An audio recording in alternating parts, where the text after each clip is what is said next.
नमस्कार, आप देख रहे हैं सी न्यूज भारत और मैं हूं आपके साथ ज्योति अरोरा।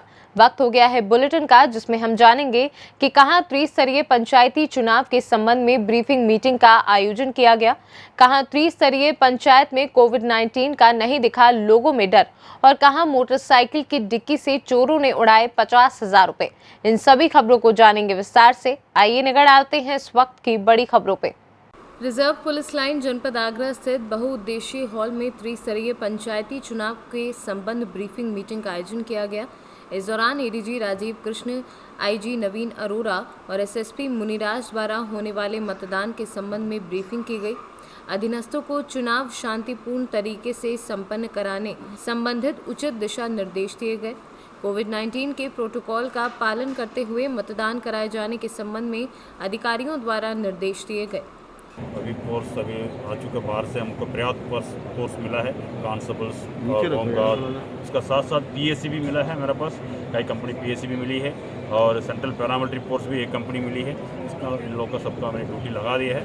हम लोग दो तरीका ड्यूटी लगी है, एक तो मतदान केंद्र पर ड्यूटी है, दूसरा लैंड ऑर्डर ड्यूटी है। मतदान केंद्र पर जो सेंसिटिविटी के आधार पर फोर्स लगी है, पर्याप्त फोर्स लगी है और लैंड ऑर्डर में क्लस्टर मोबाइल बनाया है हमने। हर मतदान का कम से कम 4-5 मतदान केंद्र के क्लस्टर बनाए हैं, वो लगातार वहाँ पे ये गाड़ी लगातार घूमती रहेगी। हर 10 मिनट में गाड़ी घूमती, एक मतदान केंद्र विजिट करते रहेगी। साथ साथ लैंड ऑर्डर का SHOs और CO साहिबान का गाड़ी भी लगातार भ्रमण करेगी। जनपद का ऐसे बांटा हम लोग, जोन, सेक्टर, सुपर जोन ऐसे बांटा है। हम लोग को सुपर जोन में 15 सुपर जोन बांटा है। सुपर जोन के प्रभारी CO और SDM लोग होंगे, उनको ऊपर हमारे SP सिटी और SP east, SP west ADM लोग इसका प्रभारी रहेंगे, हम और PM सब। आगरा से सी न्यूज संवाददाता अनुज उपाध्याय की रिपोर्ट। त्रिस्तरीय पंचायत चुनाव में तहसील रुद्रपुर के विकास खंड रुद्रपुर में प्रधान व क्षेत्र पंचायत सदस्य व ग्राम सभा के सदस्यों की सुविधा के लिए कुल 13 काउंटर बनाए गए हैं, जहां लाइन में लगकर लोगों ने अपने अपने पद के लिए पर्चा दाखिल कर रहे थे। प्रत्याशी के साथ एक प्रस्तावक को अंदर जाने का आदेश रहा। साथ में मास्क के प्रयोग करने वालों को ही प्रवेश दिया गया। भीड़ में किसी प्रकार का विवाद न हो, इसके लिए प्रशासन ने उचित पुलिस व्यवस्था का भी इंतजाम कर रखा था। वह शांति व्यवस्था में पर्चे दाखिल किए जा रहे थे, जिसमें ग्राम प्रधान पद के 499, क्षेत्र पंचायत सदस्य के 391 तथा वार्ड सदस्य के 188 पर्चे दाखिल हुए हैं। जहाँ प्रत्याशियों ने सोशल डिस्टेंसिंग का पालन नहीं किया जाता दिखा, तो कुछ प्रत्याशियों से बात करने पर लोगों ने कहा कि मैं अपने ग्राम सभा का विकास करूंगा। जो है चुनाव लड़ रहा हूं ग्राम प्रधान पद के लिए, और मैं अपने ग्राम का विकास करके और ढेर सारा जो है आशीर्वाद लेना चाहता हूं और एक अच्छा इतिहास अपने गांव का रचना चाहता हूं। जैसे आप अगर विजयी होते हैं तो आपका प्रमुख मतलब सबसे पहला प्राथमिकता किसको देंगे, किस विकास कार्य को आप प्राथमिकता देंगे? मैं अगर विजयी होता हूं तो सबसे पहले विकलांग और जो है बुजुर्गों का पेंशन पास कराना चाहता हूं कि कोई इससे वंचित न हो और कोई मड़ई और झोपड़ी में न रहे। सबका जो है पक्की मकान बनवाना चाहता हूं। जैसे रोटी, कपड़ा और मकान को आप प्राथमिकता देंगे। स्वास्थ्य और चिकित्सा के लिए आप क्या करेंगे? स्वास्थ्य के लिए हमारे यहाँ समुदाय बना हुआ है और वहाँ जो है वर्षों से देख रहा हूँ कि कोई डॉक्टर नहीं बैठता है, इसलिए हम प्रयास करके जो है अपने गांव के सेवा के लिए बराबर वहाँ जो है डॉक्टर की उपस्थिति दर्ज कराऊंगा और अपने गांव का देख रेख कराऊंगा अच्छी तरह से, और गंदगी साफ कराऊंगा अपने गांव का, जो गंदगी का अंबार लगा हुआ है वर्षों। आपका नाम?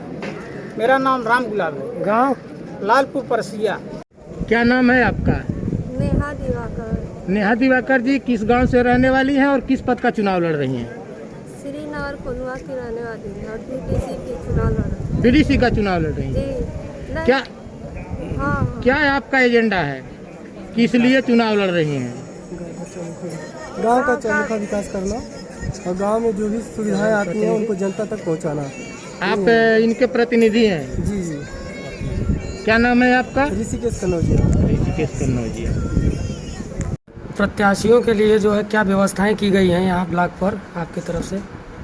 तो प्रत्याशियों के लिए व्यवस्था यही है कि जो प्रत्याशी और उनके साथ जो प्रस्तावक लोग आएंगे वो केवल 2 ही लोग आएंगे, ड्यूटी करेंगे और अपने साथ जो है फार्म भर करके और सब सारी चीज़ें कंप्लीट करके खुली करके आएंगे लोग।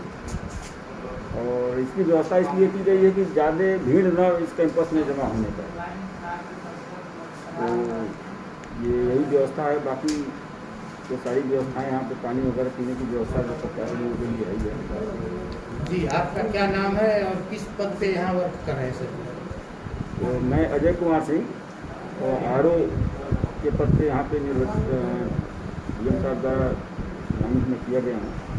और मैं अपर जिला सहकारी अधिकारी तहसील देवरिया सदर। अब तक कितने लोगों का पर्चा दाखिल हो गया और कितने यहाँ पर काउंटर बने हैं?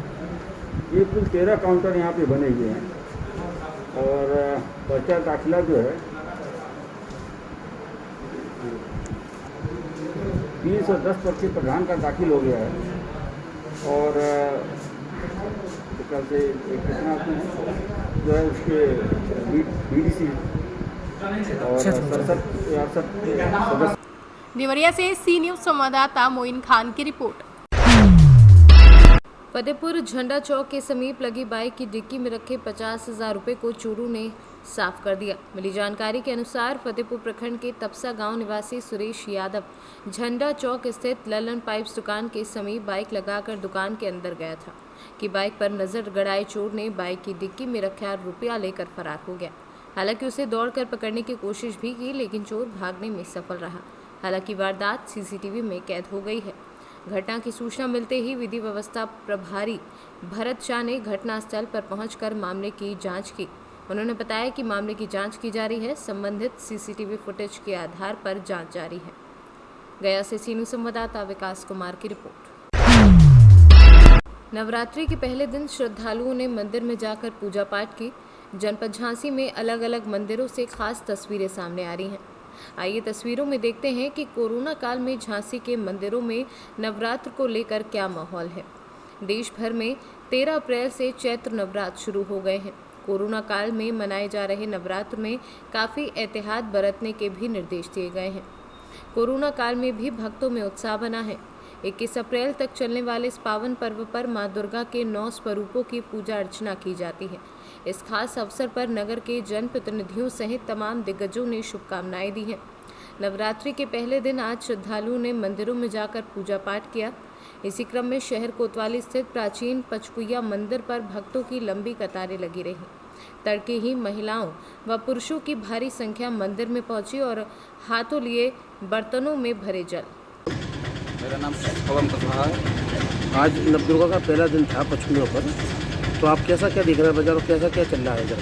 नवदुर्गा का बाजार कोरोना की महामारी से एकदम मद्दा है, भीड़ भाड़ भी नहीं है, बिल्कुल शांतिपूर्वक जा रही पब्लिक। तो श्रद्धालु जो आ रहे हैं वो कैसे आ रहे हैं? मास्क लगा के आ रहे हैं, बगैर उसके आ रहे हैं? मास्क लगा कर और कितनी तादाद में आ रहे हैं? मास्क लगा कर आ रहे हैं और काफ़ी दूरी बनाए हुए हैं। हाँ बताएं। सभी लोग ये मास्क लगा के आ रहे हैं और काफ़ी दूरी बनाए हुए हैं। अच्छा, इस बार मेला तो लगा नहीं है? इस बार मेला वगैरह है नहीं, कोई पूजा सामग्री का सामान वगैरह बिक रहा है, बस वही है। और मंदिर में प्रसाद वगैरह निकल रहा है, फूलमाला वगैरह भी नहीं है, नकला वगैरह कुछ नहीं। अब जगह रही चल चढ़ा कर। ब्यूरो रिपोर्ट, सी न्यूज़। मधुबनी लंदनिया प्रखंड के कुमरखत पूर्वी पंचायत के महोलिया गांव स्थित डीहबार स्थान में आयोजित विष्णु महायज्ञ के पूर्व भव्य कलश शोभा यात्रा निकाला गया, जहां उक्त कलश शोभा यात्रा में 1500 कुमारी कन्या व माताओं ने भाग लिया। कलश भरने का कार्यक्रम सहजा गागन के पवित्र नदी तट से किया गया, जहां विष्णु महायज्ञ का आयोजन मौनी बाबा रामदास नागा एवं तांत्रिक बाबा के द्वारा किया गया, जिसमें मुखिया राहुल कुमार, पंचायत समिति सदस्य दिलीप कुमार यादव समेत कई लोग मौजूद रहे। मधुबनी से सी न्यूज़ संवाददाता अनिल कुमार चौधरी की रिपोर्ट। ग्राम ढकरवारा में रंजिश के चलते 5 लोगों द्वारा एक वृद्ध की लाठी डंडों कुल्हाड़ी से हमला कर हत्या करने तथा उसके पुत्र एवं नाती को गंभीर रूप से घायल कर देने का मामला कोतवाली पुलिस ने दर्ज कर 5 आरोपियों को जेल भेज दिया है। ब्यूरो रिपोर्ट, सी न्यूज़। चैत्र नवरात्रि की शुरुआत हो गई है। मऊ रानीपुर तहसील के मोहल्ला पुरानी मऊ में स्थित प्राचीन मंदिर बड़ी माता मंदिर पर बड़ी भोर से ही महिलाओं, पुरुषों तथा युवतियों का आने जाने का सिलसिला जारी है। नगर पालिका परिषद द्वारा बड़ा बाजार से लेकर मंदिर परिसर तक रोशनी के लिए विद्युत व्यवस्था की है, लेकिन इस बार भी कोविड-19 के चलते प्रशासन के सख्त निर्देश हैं कि धार्मिक स्थलों पर 5 लोगों से अधिक की भीड़ न होने दी जाए, जिसका पालन करते हुए मंदिर प्रबंध समिति एवं मंदिर के पुजारी अरविंद पंडा ने मंदिर परिसर में बैरिकेडिंग की व्यवस्था बनाई है, जिससे सोशल डिस्टेंसिंग का पालन करते हुए मंदिर में दर्जनों व जल चढ़ाने वाले श्रद्धालुओं को मास्क लगाना अनिवार्य किया गया है। क्या नाम है आपका? अरविंद पंडा।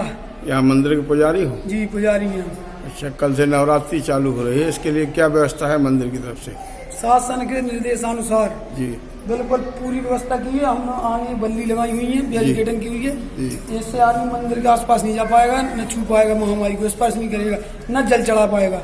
जल चढ़ाना नहीं है, 5-5 आदमी हम लोग यहाँ से बुला के अंदर से निकालेंगे। इधर पे सारी बैरिकेडिंग की हुई है हम लोगों ने, बगल में वहाँ पे भी की हुई है। और ये बाहर से बनवे किया है हम लोगों ने। एक साइड से गेट से आदमी आएगा, एक साइड से जाएगा। ज्यादा लोगों में भीड़ नहीं होना नहीं, केवल शासन का निर्देश है 5-5 लोगों का, इसलिए 5 ही 5 लोग अंदर आएंगे और सीधे निकलेंगे। इस बार मेला तो लगना नहीं, मेला इस बार लगना नहीं है, शासन से ऊपर सब मना है। ब्यूरो रिपोर्ट, सी न्यूज। कासगंज के गांव ताली में लगी भीषण आग, दर्जन भर लोगों के घर जलकर राख हो गए हैं। कासगंज के सहावर क्षेत्र ग्राम ताली में अज्ञात कारणों से घर में आग लग गई और देखते ही देखते आग ने विकराल रूप धारण कर लिया। जिस समय आग लगी उस समय बहुत तेज हवाएं चल रही थी, जिसकी वजह से आग उड़ उड़कर चारों तरफ फैल गई, जिसने कई लोगों के घरों को अपनी चपेट में ले लिया, जिसमें लोगों के घर, गेहूं की फसल, आधा दर्जन मवेशी, एक मुर्गा फार्म, शादी में देने के लिए मोटरसाइकिल, नकदी और अन्य सामान जलकर खाक हो गए। एक महिला और कुछ बच्चे भी घायल हैं, जिनको उपचार के लिए अस्पताल भेज दिया गया है। वहीं दमकल की गाड़ियों ने अब आग पर काबू पा लिया है। हाँ जी भैया, क्या घटना हुई? हमारे गांव ताली में 3-3:15 बजे के आसपास अचानक आंच लगी। कैसे लगी अभी इसका कोई पता नहीं लग पाया कैसे लगी। आज 13 तारीख थी, सब लोग वो पर्चा फाइल हुआ था, साबर गए हुए थे, जहाँ तो 4-6 लोग थे। अच्छा, तो किन लोगों के नुकसान हो गया? जहाँ पर 10-12 लोगों का काफ़ी नुकसान हुआ है। जैसे गेहूँ सब जल गया, लाया किसी का लहसुन है या मुर्गी फार्म है, ये सब नुकसान हो चुके हैं। भूसा भी जल गया है, किसी के नोट थे या चीज़ थी, गहने थे, वो भी मतलब नुकसान हो चुका है। मतलब पूरे के पूरे घर जल गए? पूरे के पूरे घर जल गए। तो ऐसे कितने लोग होंगे जितने लोगों के घर जल गए होंगे? यहाँ 10-12 घर से मतलब कम नहीं है, 10-12 मेंबर है। अच्छा, हाँ। कासगंज से सी न्यूज संवाददाता अरुण चतुर्वेदी की रिपोर्ट। कोरोना जैसी भयानक बीमारी से बचने के लिए देश एवं प्रदेश भर में सरकार द्वारा कोविड-19 का टीका लगवाया जा रहा है। इसी तारतम्य में कटनी जिला के जनपद पंचायत बड़वारा अंतर्गत ग्राम पंचायत नदावन में बने सामुदायिक भवन में 45 वर्ष से अधिक आयु की जनता को सामुदायिक स्वास्थ्य केंद्र बरही की नर्सों द्वारा सोशल डिस्टेंसिंग का पालन करते हुए टीका लगाया गया है। टीका लगवाने के लिए लोगों में अधिक उत्साह देखने को मिला है। कितने लोगों को टीका लग चुका है? जी, टीका जो लग रहा है, इसको लेकर के यहाँ की जो व्यवस्थाएं हैं ये कैसी हैं? ठीक है, जैसे हम चाह रहे थे कि मरीज आए, रजिस्ट्रेशन कराए, मेरे पास आके लगाए, बहुत सारी व्यवस्थाएं हैं। दूसरी बात ये है कि यहाँ के जो ग्राम पंचायत सरपंच हैं, उनके द्वारा एक आरोप लगाया, यह आरोप लगाया जा रहा है कि आप यहाँ कम आती हैं। 1 वर्ष से शायद आप यहाँ पदस्थ हैं और आपका आना जाना यहाँ कम है।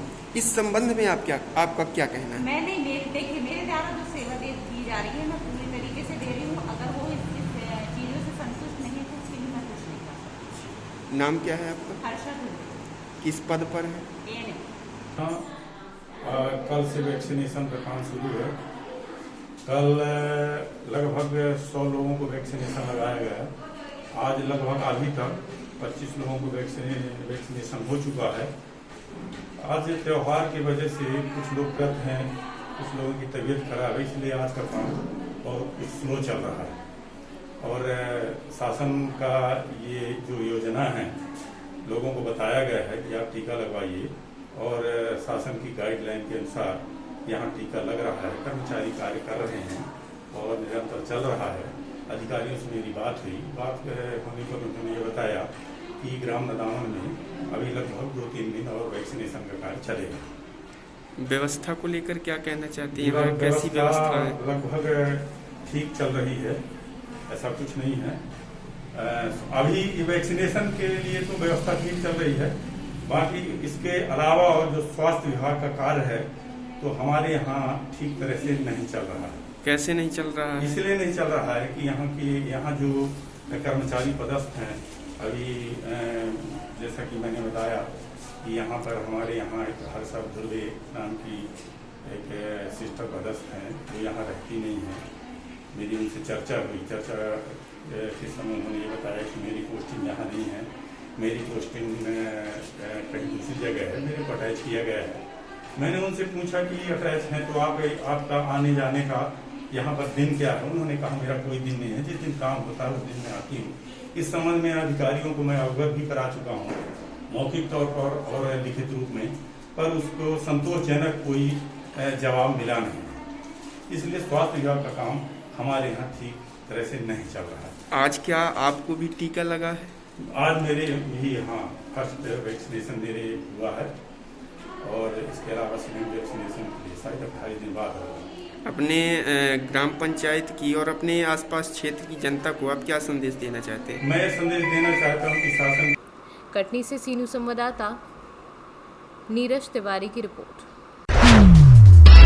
श्योपुर कांग्रेस विधायक बाबू जंडेल का मध्य प्रदेश शासन द्वारा लगाए गए शनिवार और रविवार के लॉकडाउन पर विरोध जताया है। उन्होंने बताया कि क्या कोरोना वायरस सिर्फ शनिवार और रविवार को ही आएगा, बाकी दिन कहां जाएगा? क्या वे बाकी दिन मुख्यमंत्री या फिर नरेंद्र मोदी के निवास पर रहेगा? विधायक बाबू जंडेल का कहना है कि पिछले साल भर से लॉकडाउन के चलते श्योपुर जिले की स्थिति बहुत खराब हो चुकी है। यहाँ का किसान वर्ग व छोटा व्यापारी आर्थिक रूप से बहुत कमजोर हो चुका है। श्योपुर जिला में अभी तक कोई कोरोना पॉजिटिव नहीं मिला साल भर से। जो कुछ किसी के बुजुर्गों के किसी के कई तरह की तकलीफ है उसको ये कोरोना दिखा रहा है। और हमारे श्योपुर जिला का साल भर में आर्थिक स्थिति बहुत गंभीर हो चुकी है। यहाँ के मजदूर, किसान, छोटे व्यापारी, ठेले वाले, सब्जी बेचने वाले, छोटे छोटे उद्योग वाले सब बेरोजगार हो चुके हैं। और सरकार की आज ये स्थिति है कि जो ये अप्रैल मई का जो महीना होता है इसमें पूरा बिजनेस होता है, शादी ब्याह, धार्मिक कार्यक्रम ये सब बंद है। और आज मार्केट की स्थिति बहुत गंभीर है। जो हमारे मजदूर बाहर जो काम करते हैं फैक्ट्रियों कंपनियों में, वो कोरोना लाके मोदी जी ने उनको भी भयभीत कर दिया है। जो अपना घरों पे बैठे हैं डर के मारी, अपने बच्चे बच्ची को पालना मुश्किल हो रहा है। ये कोरोना में रोज़ रोज़ मीटिंग करते हैं, नई नई स्कीम देते हैं। मैं आपसे कहना चाहता हूँ कि जब 2 दिन का ये लॉकडाउन है शनिवार इतवार का, तो ये 5 दिन कोरोना खा जाएगा।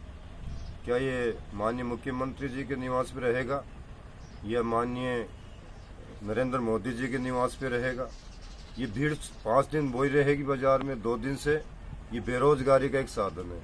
आज जो मार्केट में ये अतिपन का नाम ले रहे हैं, आज मार्केट का सीजन है, इसमें मोटरसाइकिल भी जाना जरूरी है। कोई सामान लाता है, शादी ब्याह है, और जो मार्केट है वो हमेशा से चल रहा है। पर ये कमाई का जरिया है। जो भाजपा का राजनेता है उनका इन पे कोई ध्यान नहीं है, पब्लिक पे उनका ध्यान है कि जो खरंजे बना रहे हैं सीसी के, अब खुदा ने ठेका ले रखा है। आज कल मैं बड़ौदा मंडी में घूमने गया था, तो एक किसान का 1 बोरी चना चोरी हुआ है, उसमें हंगामा मचा था। आज साइलों पे किसान 5-5 दिन से कतार लगा के खड़े हैं। 5 किलोमीटर की, मैं मीडिया भाई से भी कह रहा हूँ, आपने देखा होगा, 4 किलोमीटर की कतार लगी हुई है। अगले साल भी वो किसान मरा था, मैंने विधानसभा उठाया था, अभी तक वो रोड का कार्य चालू नहीं हुआ। मुझे आश्वासन मिला था सरकार से कि PWD विभाग से हमने रोड मंजूर कर दिया और रोड चालू होगा। तो रोड को देके गड्ढे भी वो नहीं लगा पा रहे। और पुलिस। श्योपुर से सीनू संवाददाता शिवम गोयल की रिपोर्ट। बुलेटिन में फिलहाल के लिए इतना ही। आप जुड़े रहे सी न्यूज़ भारत के साथ। हर खबर आपके साथ, आपके हाथ।